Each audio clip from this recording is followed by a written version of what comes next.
जनता party जिंदाबाद। श्री सरदार चौधरी जिंदाबाद। श्री सरदार चौधरी जिंदाबाद। राजद वाले से पूछिएगा, अपने गांव में जब आए उनसे पूछिए कभी आरक्षण दिया क्या, किसको आरक्षण दिया ये तो बताओ। 15 साल में किसको आरक्षण दिया मालूम है? तुष्टीकरण के लिए 32 अल्पसंख्यक जातियों को आरक्षण देने का काम किसने किया? तो वो लालू प्रसाद जी थे। कोई पिछड़ा हमारे पिछड़े नहीं है। पहला आरक्षण उन्होंने राबड़ी देवी जी को दिया, दूसरा आरक्षण तेजस्वी यादव को दिया, तीसरा आरक्षण तेज प्रताप को दिया और चौथा आरक्षण जब राम कृपाल जी से चुनाव हार गई उनकी बेटी तो राज्यसभा में भेज दिया। यही है आरक्षण। सोनिया गांधी जी ने कहा, राजीव गांधी जी का सपना था कि इस देश में महिला बिल आरक्षण पास हो। सपना किसने पूरा किया? कोई कांग्रेस की पार्टी ने किया क्या? राजीव गांधी जी का सपना यदि किसने पूरा किया तो उनका नाम है नरेंद्र मोदी, जिसकी सरकार ने पूरा करने का काम किया। 2,70,000 जो शिक्षक बहाल किए गए उसी को कहा जा रहा है तुम परीक्षा दो और परीक्षा दे के पास करो।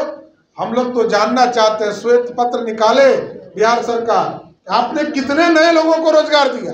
नौजवान जो हमारे बेरोजगार हैं इनको कब रोजगार मिले? इसलिए साथियों, ये पलटी मारने वाली सरकार है और पलटी मारने वाली सरकार को उखाड़ कर फेंकना है। नमस्कार, आप लाइव बिहार देख रहे हैं। मैं हूं राजमोहन तिवारी। जनता दल यूनाइटेड का कुनबा धीरे धीरे खाली होता दिखाई दे रहा है। आए दिन लगातार पार्टी के बड़े बड़े कद्दावर नेता अब नीतीश कुमार का साथ छोड़कर बीजेपी का दामन थामते दिखाई देते हैं और आज एक बार फिर से कुछ ऐसा ही दृश्य बीजेपी के पटना प्रदेश कार्यालय में दिखाई दिया, जब जेडीयू के पूर्व विधायक और नीतीश कुमार के खास रहे जेडीयू में दलित नेताओं में बड़ा चेहरा माने जाने वाले ललन पासवान ने बीजेपी की सदस्यता ग्रहण की। तस्वीरें भी हम आपको दिखा रहे हैं। ललन पासवान को सदस्यता दिलाने के लिए खुद प्रदेश अध्यक्ष सम्राट चौधरी, पूर्व उप मुख्यमंत्री वर्तमान में राज्यसभा सांसद सुशील मोदी के साथ अन्य बीजेपी के बड़े लीडर मौजूद रहे। इस दौरान सम्राट चौधरी ने नीतीश लालू को लेकर एक बार फिर से जमकर कटाक्ष किया है, लेकिन साथ ही साथ जो अभी बीपीएससी शिक्षक बहाली प्रक्रिया पूरी हुई उस पर भी उन्होंने बहुत कुछ कहा है।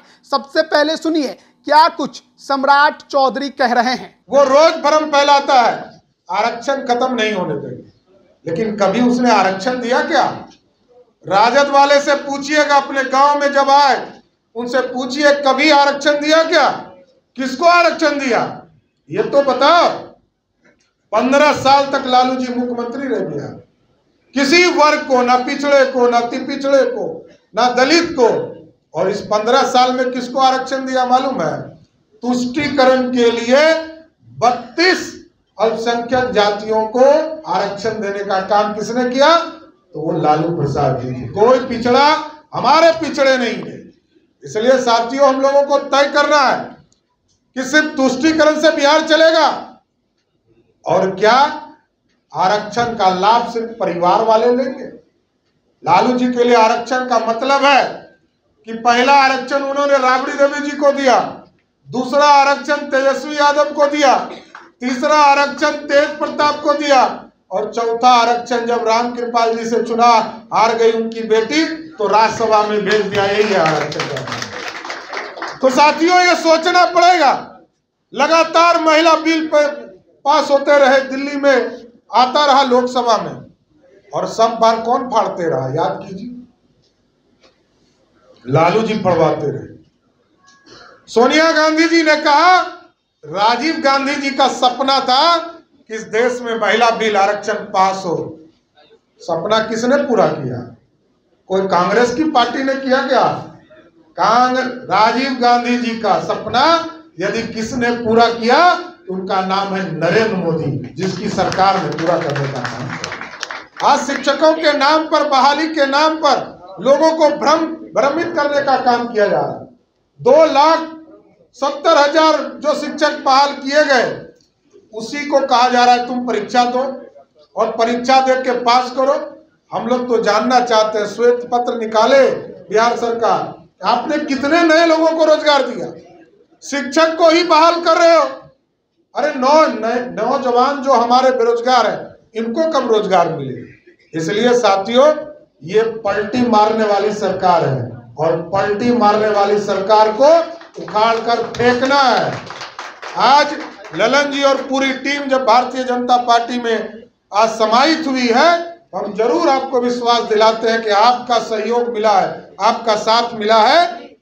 आगे के दिनों में 2024 में नरेंद्र मोदी जी की सरकार बनेगी और जो नरेंद्र मोदी जी देश में गारंटी देते हैं कि भ्रष्टाचार के खिलाफ कार्रवाई होगी, तो हम लोग भी भारतीय जनता पार्टी का एक एक कार्यकर्ता आपको गारंटी देता है, बिहार में भाजपा की सरकार बनाओ, एक भी अपराधी बिहार में नहीं दिख सकता। अपराधी को समाप्त करना है, इसलिए क्योंकि अपराधी जब तक समाप्त नहीं होंगे तब तक बिहार बढ़ नहीं सकता है, रोजगार नहीं हो सकता है, फैक्ट्री नहीं लगेगा।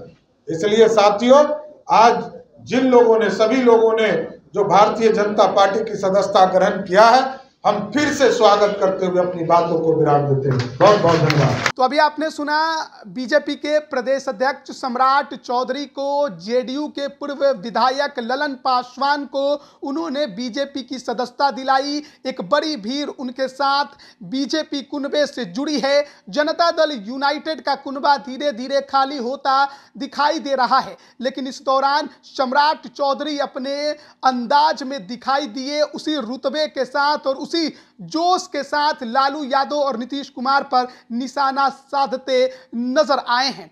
बने रहिए लाइव बिहार के साथ। आप सभी का बहुत बहुत धन्यवाद। लाइव बिहार YouTube पर सब्सक्राइब और Facebook पर लाइक जरूर करें।